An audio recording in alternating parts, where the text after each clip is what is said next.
going on, everybody? My name is AJ Hall. I'm a drummer and I make drum breaks from my home studio here. Today, I'm going to teach you all how to record drums from your home. All right, the kit, we're going to talk about mics and recording and all that stuff in a second. But first, I want to go over the basics of basically my concept of just drum sounds and drum tuning. So first off, in general, before you even sit down to record, if you only have one set of drums, you want to really conceptualize what you want your drums to sound like. Are we going for a deep and thuddy kind of tone? Or are we going for nice, tight, and snappy? Are we going for a lot of crack in the snare drum? Or are we going for a lot of low end, that kind of beefy Al Green kind of thing? These are all the things you need to think about before you even sit down to play the drums to record. In general, you're going to want to make sure that the voices of your kit, what I mean by voices is I mean toms, kick, and snare. You're going to want to make sure those voices are really pronounced and separate from each other, meaning that you don't want your first tom to be similar in pitch to your floor tom and vice versa. And you don't want your kick to be in similar pitch to your floor tom. You want your snare to sit nicely above all three of those elements. I'm going to show you what I mean. Right now, the sound that I conceptualized for this particular session was a nice, deep and thuddy, fat kind of Al Green sound. And again, for you to get these concepts in your head and have them floating around at all times, really the best thing to do is just to listen to a bunch of records. Listen to some classic soul records, listen to some classic R&B records, listen to some classic jazz records, and get all these tones sort of floating around in your head, and you'll eventually have just an encyclopedia of different heads and different tuning settings that you know you can have at your disposal when you're about to record some drums. Check this out.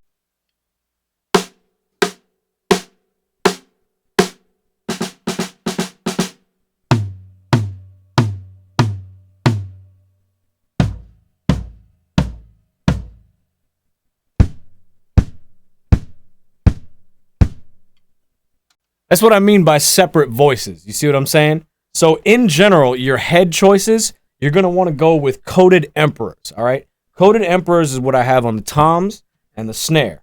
Those are going to give you a nice fat sound. They're a 2-ply head, so they're going to give you a nice fat sound that's really easy to capture with mics.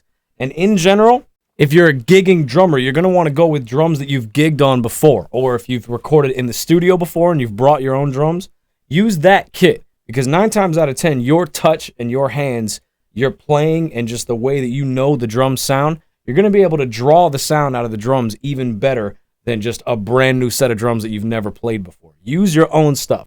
Gaff tape is always going to be your friend. I'm going to go ahead and take all the tape off of the toms and the snare, and I'll show you what I mean. Listen to these drums with no tape on the head.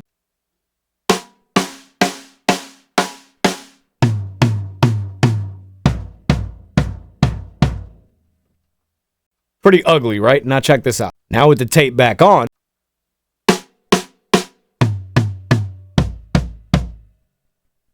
one thing to note is that if you're playing jazz or recording jazz, your drums are going to be tuned up way, way higher. Your toms especially and your kick drum. You're probably not going to need as much tape on your tom and snare heads as you think you would because you're going to want those overtones to really, really come out. For this, we're going for a nice, thuddy, punchy sound, like maybe some funk or some R&B, and I want that tape on there because I want only the fundamental pitch of all these drums to come through. I don't need all that growly ringiness coming out of the head. And you can use anything from gaff tape to a little bit of painter's tape with a napkin underneath, or if you have one of those big fat snare drum mutes, you can use them on all the toms if you got the right sizes. Really, anything works. It's all about zoning in on the fundamental pitches of each drum, all right? Let's talk mics. All right, now we're on to a very important concept when we sit down to record something at home, right? Most of us come from the gigging world. What I mean by the gigging world is you play in church, or you play at your school if you're in college or high school, or you play around town. You're a seasoned professional cat, plays around town, making a little bit of money, right? There's a fundamental difference in playing for the studio and playing for the gig. And what I mean with this is you got to be really smart with your drumming choices. You got to think and conceptualize, like we did with our drum tones. You got to think and conceptualize, what is the piece of music that we're recording to? What does it need from me on the drums? Are we playing something extremely simple and fundamental, like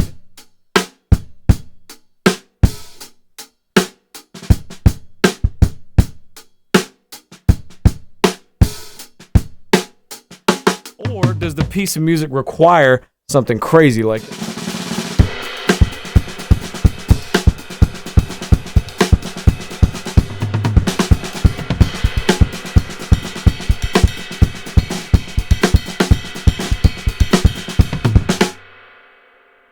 Because playing in those two different styles, that second style with all the grace notes and all the stuff I had going on, that's really going to change the way the drums get mixed whenever they arrive at whatever studio or whoever is mixing them. So by all means, if it's a super improvised bass piece, go nuts. But always be careful and be conscious of what sounds you're actually making. Am I hitting the snare drum too hard? Am I not pronouncing the kick drum enough? Are my toms tuned too low to really get around the kit in a quick way? Or vice versa. Am I playing simple enough? Are my drums tuned low enough to really get the fat kind of R&B effect? Or are my drums tuned high enough to get that kind of Erykah Badu kind of window seat vibe going? You got to think about all these things before you even sit down to record. All right, now we're going to get into actually recording these drums in Logic Pro 10. Let's go. Here is my session file, and I'm going to show you how you can bring this big old session file up every time you need to record something. So you're going to open up your Logic Pro 10, and as it's loading all my plugins and stuff, we're going to actually go right up top as soon as it opens. We're going to go up top where it says new, just a new session file being started. It's going to ask you first what tracks you want to add. So we're going to click audio right here, right? And we're going to add the inputs on our interface that we ran the mics through. So in my case, I'm going with our 4 mic setup, and the first one that I loaded up was input 3 on my interface, which is my hi-hat mic, right? So instead of adding another track in that big menu, what you can actually do is press Command Duplicate, all right? You're going to click on that track, you're going to press Command Duplicate. That's going to bring up another track, and then all you have to do is go right here to where the inputs are and change it to the input that you want. So I've loaded up all 4 tracks, and now I'm just going to name them. That's my hat track. That is my crush mic. This is my overhead, my mono overhead. And there's my kick mic. Now, a special thing to note, if you're having trouble remembering what cable went into which input, the thing you can always do if you don't feel like following the cable all over again, all the way over from the mic into your interface, the thing that you can do is very simple. You just press record on all 4 mics, hit your drums, watch the meters go up, and say you hit the kick drum and one of the meters goes up more than the others, you know that's the kick drum mic. If you hit your snare drum and one of the meters goes up more than the other, you know that's your snare drum mic. So remember which one it was and go back over to your computer and label it. That's kind of a lazy way of doing it, but sometimes you're in a rush. Sometimes that's just the way it's got to go. All right, in these scenarios where you're recording your drums from home, hopefully somebody has sent you some music that you need to play over, right? So the next thing you're going to do is you're going to go up to this menu. You're going to go up to track and then new audio track. You're going to select new audio track, and it's going to bring up here right there. It says audio 5. You're going to go here and you're going to select no input, because that is actually going to be where you put the music that you're playing to. All right, so I'm going to go into my folders. I have a sample pack from one of my homies, and I'm actually going to bring that up. So check this out. I'm going to search for my homie John Maestas, because he has a killing guitar sample pack. So I'm going to load up just a random one of these samples. Let's see what we got.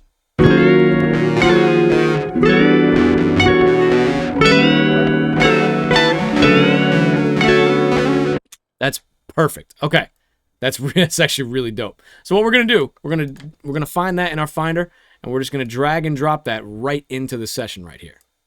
All right. Hopefully, something that somebody sends you was cut to a click track and it has the BPM labeled. In my case, it is, because my homie John Maestas is really on point. So this is 120 BPM. and our session file just happens to already be at 120 BPM. But what you can do, you can actually go up here if it's at a different BPM than 120. Maybe it is, maybe it isn't. What you can do, you can go up here, click, and just drag that little number wherever you need it to go. All right? So right now we're at 120 BPM, and we're ready to record. One thing you're going to always want to do, instead of having to click on each one of these tracks to do something to it, you can do this. Check it out. You're going to press Shift and then click down on all 4 of your drum tracks. Then you're going to right click.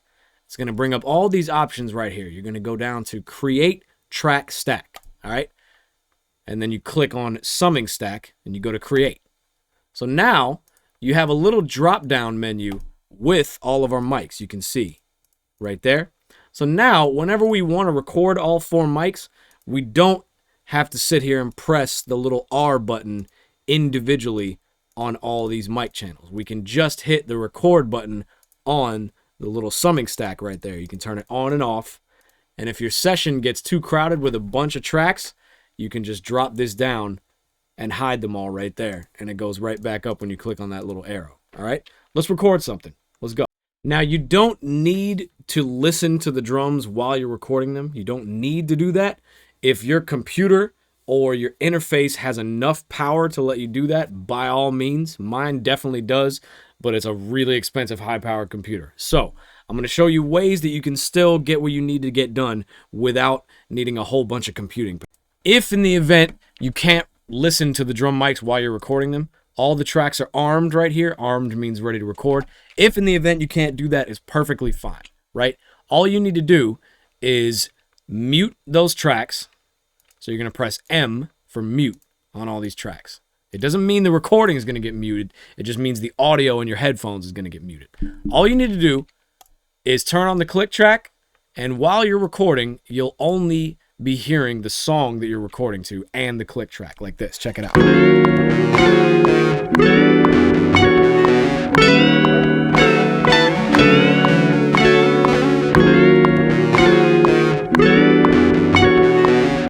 And that little metronome sign up here is what you're going to need, right?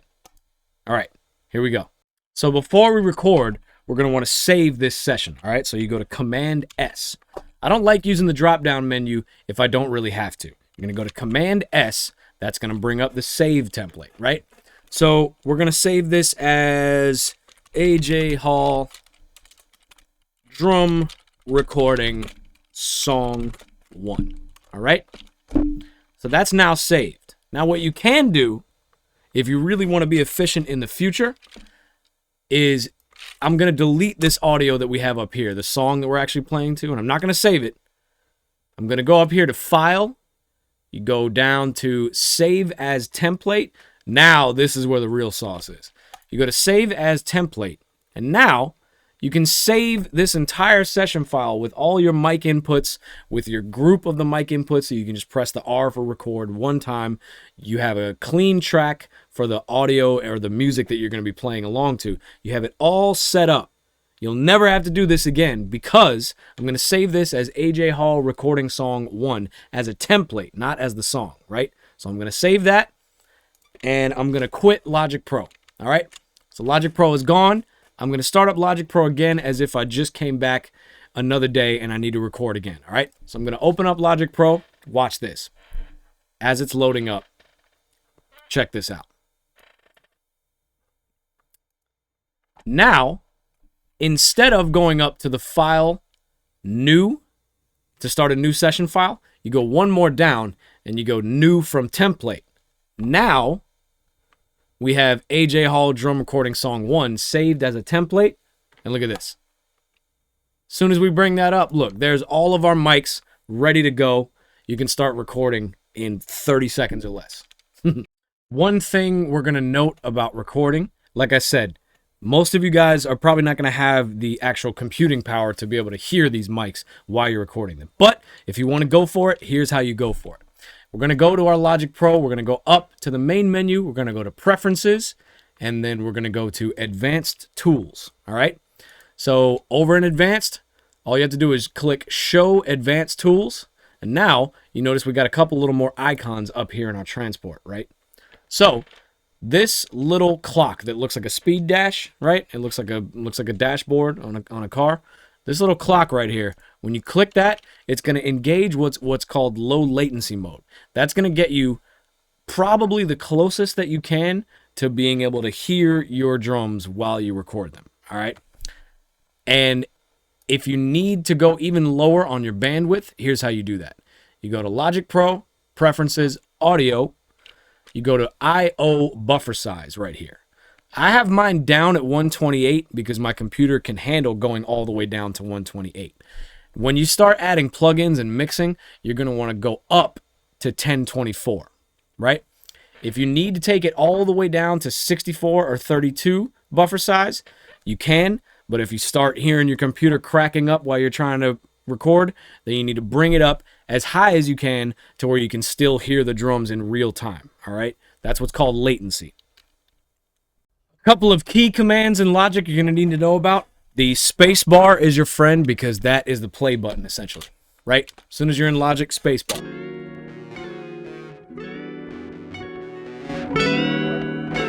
Right? You're right there.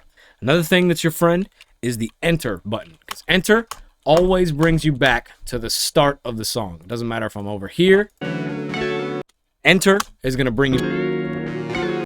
All right, so we're here at the kit, and we are ready to play along to our song. But before we do, I want to make sure we get one concept down. There's two ways of approaching playing some music and recording your drums at home. One is recording a drum loop, and the other one is recording a full song. And those are really going to affect the way that you end whatever you're playing. Let me explain.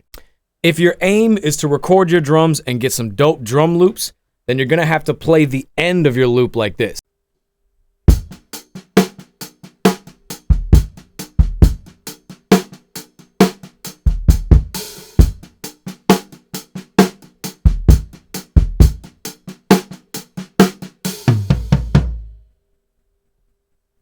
You see what I did with the ending there? I left out beat 1 of the next phrase, because if you don't do that, if you hit a kick on beat 1, 9 times out of 10, it's not going to be exactly on beat 1, so it's going to be really hard to edit the loop later on. Now, if you're going to play for a full song, you can go ahead and play like this. Check it out.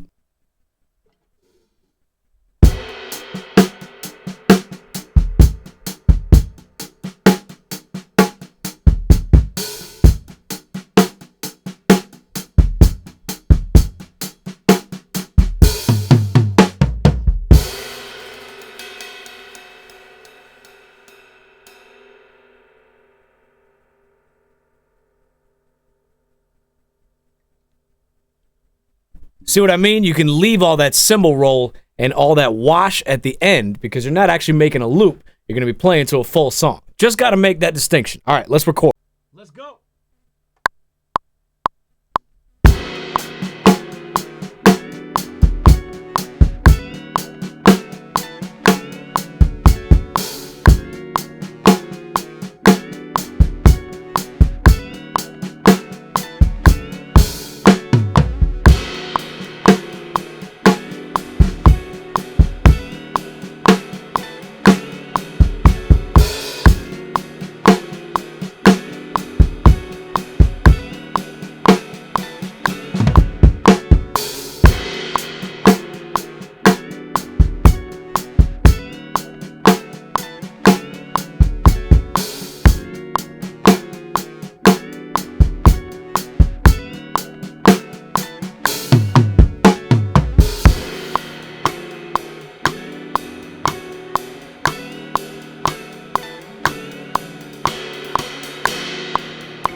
All right, let's get these drums nice and polished and ready to send out. Here we go. So Logic has this great feature where it will actually start recording a little bit before you actually come in. Check this out. If I zoom in right here, if I highlight all these, and by the way, get yourself a mouse with a good side scroll on it. What I mean by the side scroll, see the mouse right here, the normal scroll button right here? You need to get you a good Logitech mouse that has the other jog wheel right there. Check this out. Because you can go up and down in your session, right? But With this little side jog wheel, you can actually go left and right in your session. All right. So a little trick, if you hold down the Alt button, if you hold down Alt and use the scroll, you can actually enlarge the entire session. All right. And the same thing goes with your side scroll wheel. Hold down Alt, you can actually zoom in on all these files. So if you do it with both jog wheels, you can get as zoomed in as humanly possible inside of Logic Pro 10. Check it out. Alt, and I'm going to go all the way sideways, and then I'm going to go all the way down. Look at that. Now all of our files are right here, and we are as zoomed in as possible to get some editing done. So I'm going to move the whole piece of music over to bar number 2, because what actually ended up happening, because I am not the world's most perfect drummer, is I actually started playing just a little bit too early. Check this out. Let's go to our kick track. The kick should have been the first thing that hits, and it was, but if we actually drag this piece of audio over a little bit, thank goodness Logic started recording before I actually said to start recording, because that right there is actually where the kick starts, not back at the top of the bar line. You zoom all the way in, we missed a little bit of that. So that's not a problem, because when you do that in Logic, you can actually zoom in on all the tracks, drag it back out to this actual start, get it all the way over, and now check this out. You can drag that over to the front of the bar line, right? And now what you do, zoom back out, you're going to press Command T, trim. So that effectively trimmed off the beginning of all those pieces of audio. Now we're going to move the whole piece of music back. We're going to move the whole piece of music back to bar 1. Okay? So dope. All right, let's listen to it.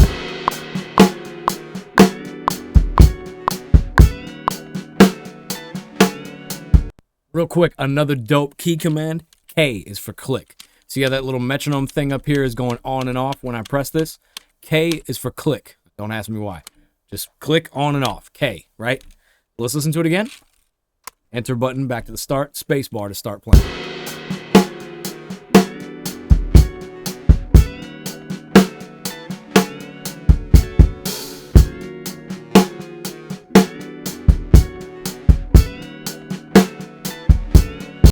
And just to get a clean signal up top, what we want to do, again, is highlight all 4 of our tracks.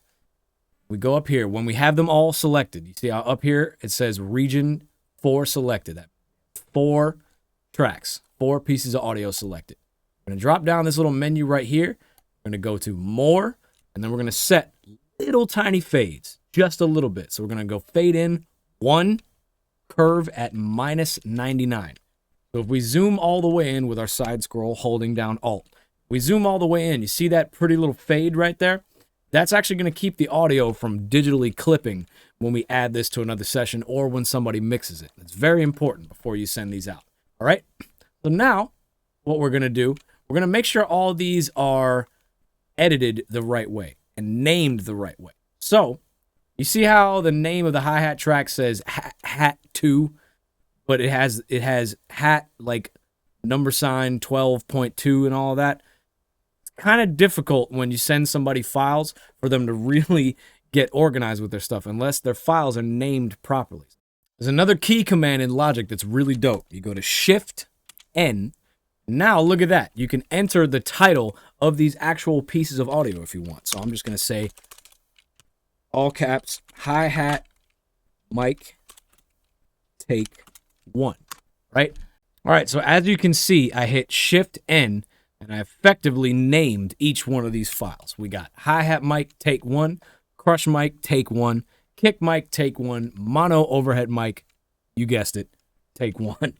So now these are going to be ready to send out to whoever is mixing them. Stay tuned for part 2 because we're actually going to go over how to mix these and what ideas you should be going for. For now, we're going to show you how to send these out completely raw. All right, check this out. You're going to highlight all 4 of them. Hi-hat mic, crush mic, kick mic, mono overhead. You don't want to highlight the piece of music that you were playing to, just your 4 drum tracks, all right? You highlight all 4 of those, you right click, you go to export as audio files, right? Export as audio files, it's going to bring up this menu. Now, generally, you want to send out 32-bit float for bit depth. 16-bit is what old vintage samplers can use. 24-bit is kind of the standard, but 32-bit float is the purest form that you can send somebody. It's important that you also select bypass effects plugins, all right? You bypass all the effects plugins. We don't have any on right now, but just in case you add any. These are going to be the raw files that you send to someone, all right?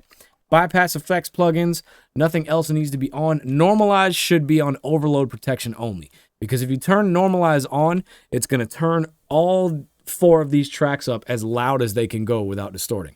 And that's not really what you want to do. We had a nice kind of balanced signal before. We don't want to mess it up, all right? Make sure down here under pattern, it says region name. Remember how we named each one of our actual pieces of audio? It's going to export them exactly like that, all right? So you go to export. Let's go. See it working? Perfect.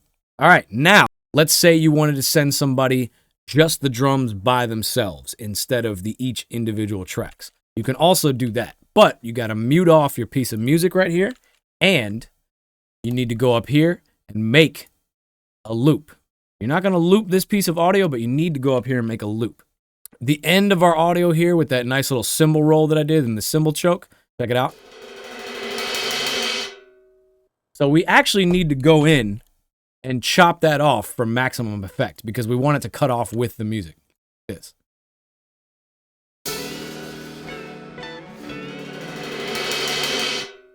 But there's still a little bit left over. So what we can do, again, highlight all 4 tracks, hold down Alt and zoom in all the way, side scroll and down scroll. Now watch this. We're going to press Command T again, delete the audio at the end, and we're going to highlight them again. We're going to do the exact same thing that we did on the intro of the song with our fades. We're going to go up here to the region, make sure there's 4 selected. We're going to go to the drop-down menu for more. Then you do fade out at 1. And let's do a high curve this time. Let's do plus 99, not minus 99. Now, listen to what this sounds like. That's so killing. I need to do that for the actual piece of music too. Hold on. I need to actually get the fade out a little bit harder. All right, so now check out the actual ending of our song.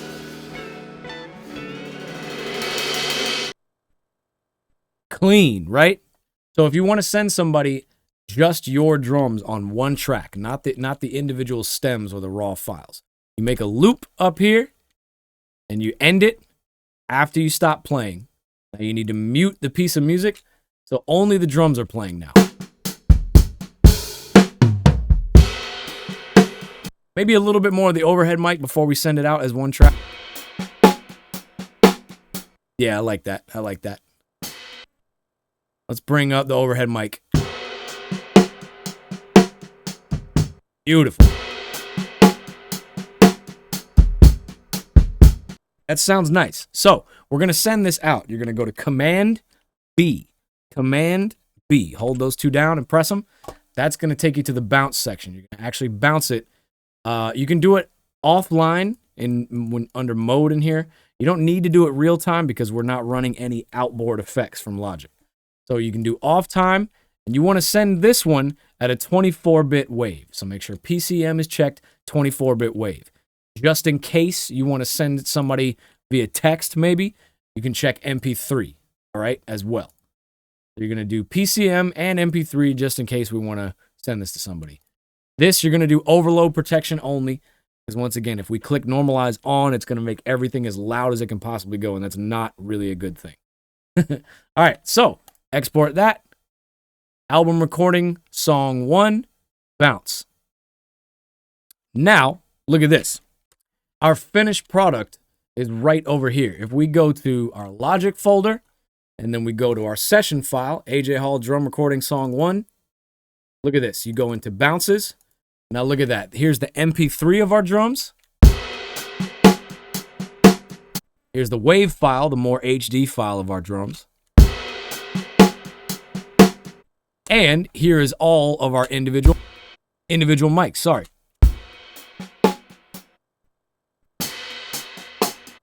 Kick mic. And here's the mono overhead.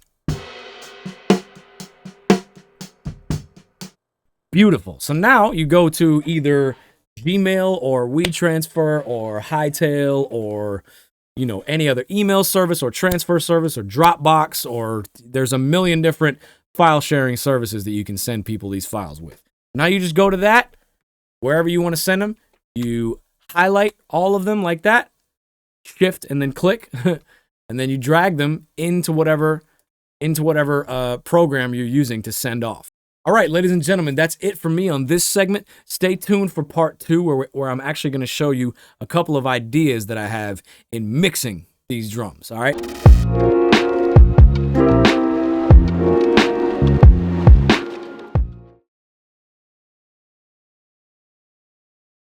Now, I myself have 10 mics on the kit. 1, 2, 3, 4, 5, 6, 7, 8, 9, 10. Now, I know that seems like a lot, and it is. So for today's purposes, I'm going to show you how to record your drums with either 1, 2, 3, or 4 microphones on the kit total.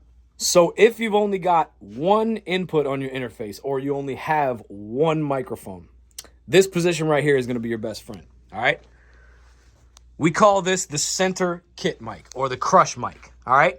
Now you can use a ribbon mic like the Cascade Vinjet that I have right here, or you can literally use any mic that you want to. It does not matter. We're already recording from our bedroom or our practice space anyway, all right? So check this out. The microphone is going to go right in here, and let me go around behind the drums. Now peep this out. We call it the center kit mic because if you can see, it's really in the center of everything. It's going to catch some of the floor tom. It's going to catch some of the first tom. It's going to catch some of the snare. It's definitely going to catch the hi-hats and the ride and all the crashes because those are just loud in general.